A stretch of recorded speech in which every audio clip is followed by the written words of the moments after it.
Oh, hey, good wintry, very wintry afternoon here from Hamilton, Trent, New Jersey, here on our Monday podcast, which we are affectionately referring to as the Bro and JK BRISnet play of the day. My name is Freddie Bro York, and I'm here with my partner Johnny Costin. Looks like he just got out of a hot tub.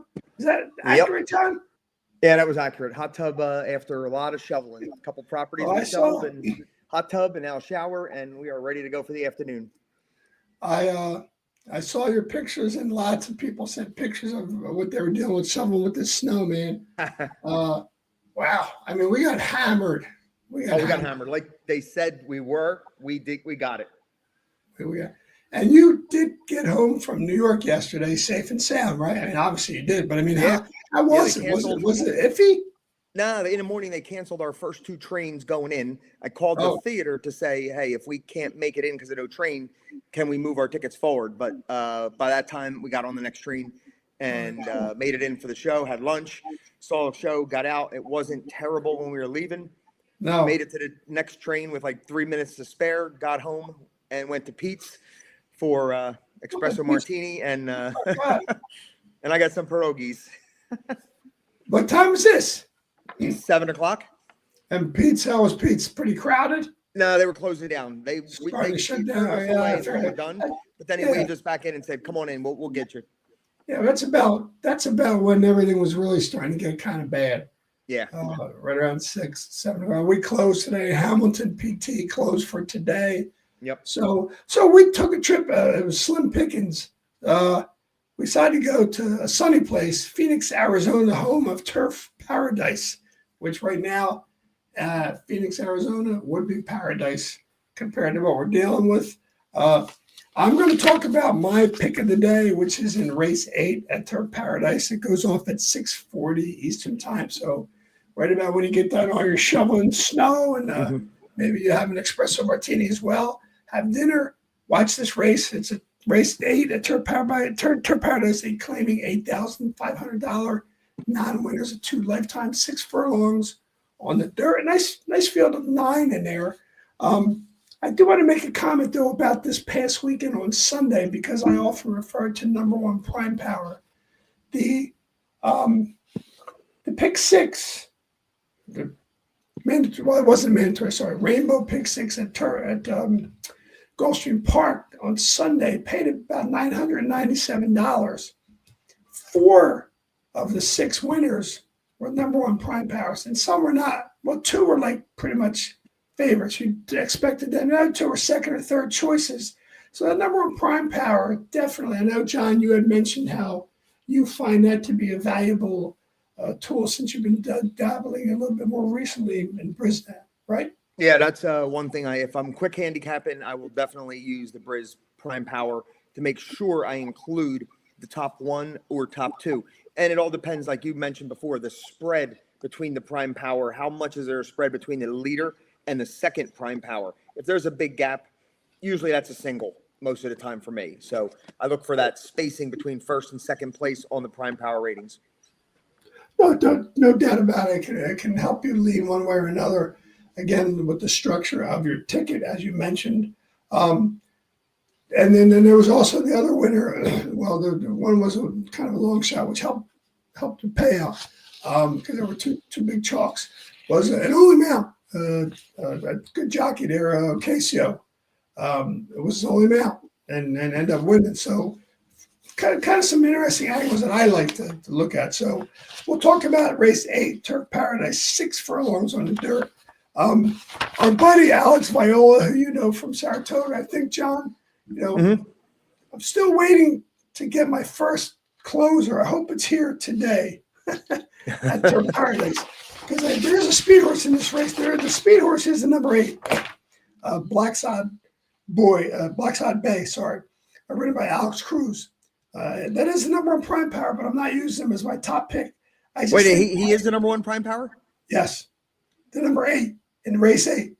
A He's speed handicapper is going to give you a closer in a race where the number one Prime Power is a speed horse and you're giving a closer. That's correct. And the Okay. reason The reason for that is I just think the race is too short for this horse.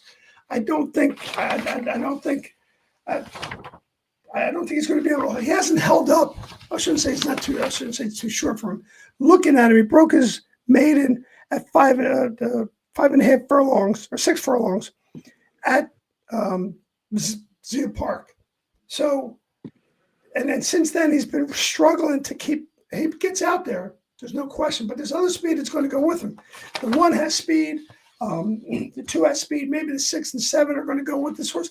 I think.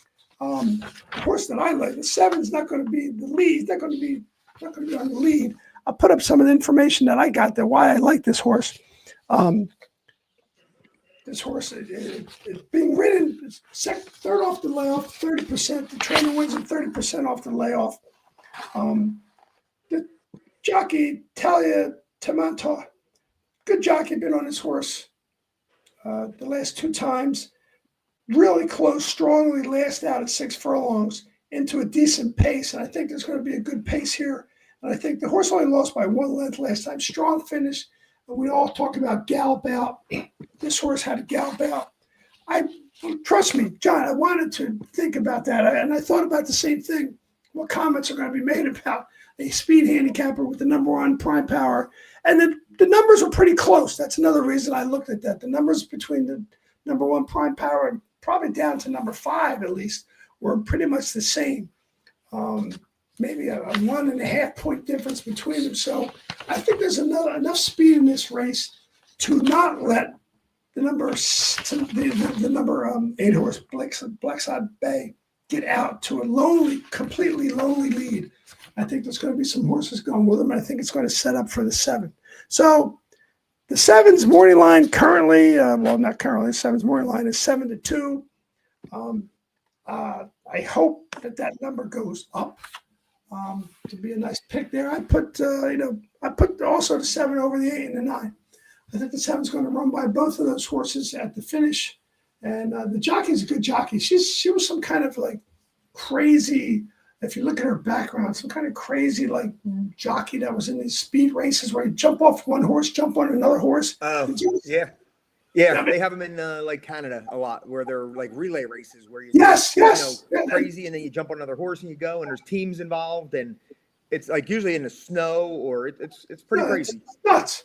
It's nuts. I saw a little bio on her background. And I was intrigued just watching jumping off a horse, jumping on another horse, and then running and going. You can do that. I think she can close. So anyway, John, that's my bro pick of the day, number 7 in Race Hand Turf Paradise.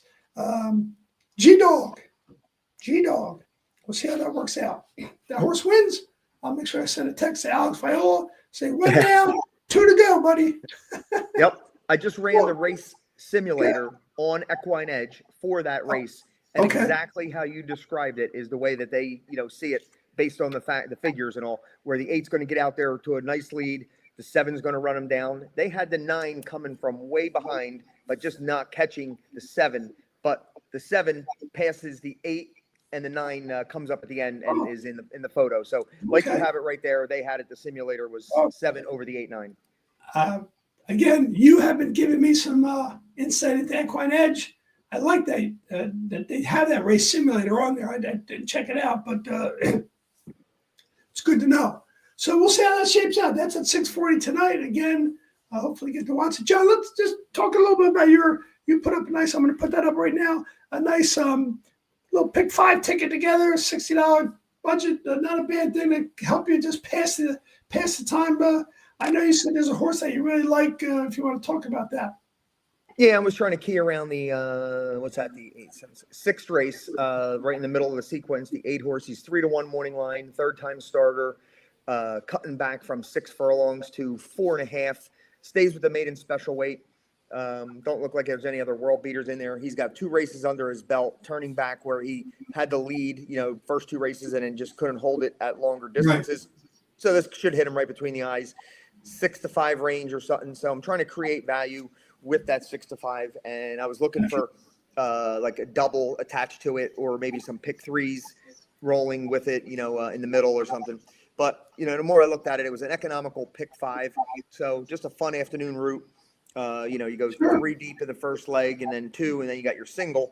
And then if you could get by those 3 legs with your single there, then you got coverage in the last 2 with the, 3 with the 4x5 to end it. And since I had budget, I added the 1 and the 2, but it was 7, 8, 9, my original ticket like Fred picked. But I added 1 and 2 just because the ticket was so cheap. So if you wanted to take out the 1 and the 2 and go with, my top 3 and Fred's top 3, that ticket would be what, $48 or no? Yeah. Hey, if it pays a couple $100, no, $36. $36. You know what I'm saying? But the payout, like if you get some value in those legs where you're spread a little bit, that could be a fun ticket. Hey, listen, on Monday and Wednesday, that's what we do here with Let Them Run. We put together a nice little something to take a look at. We put time into putting it together. It's not like we just pulled it out of a hat. You could tell by what John and I's conversation were that we definitely put some time into, obviously, putting this little ticket together. But certainly our show, scrolling there on the bottom, Monday, Wednesday at 2 o'clock, either myself or John and myself together like today. We'll look at a race, put something together for people to take a look at. This weekend coming up, boy, we got some big derby prep races coming up. The Gotham, the Fountain of Youth, the Devon Dale. Risen Star, right? Is Risen Star? Risen Star is on Sunday, which is kind of interesting. Which is good, which is nice. Give it its own showcase. Sure. And then the Busher, I think, only has 5 horses. So instead of 50 points, I think it's going to be whatever percentage they reduce that to. There's only 5 horses in that race. But there's definitely, boy, it's going to start rolling now, John. Once March hits, March 1st is Sunday. We all can't wait for that. Hopefully, I think, my God, it might even be 50 degrees this weekend, John. I might wear shorts and a T-shirt. I don't know. 50 degrees, we probably would, because it would feel beautiful out. Yeah, and then in May we'd be crying about 50 degrees right now. Yes. We'd love it to be 50 degrees. So so we'll be back on Wednesday again.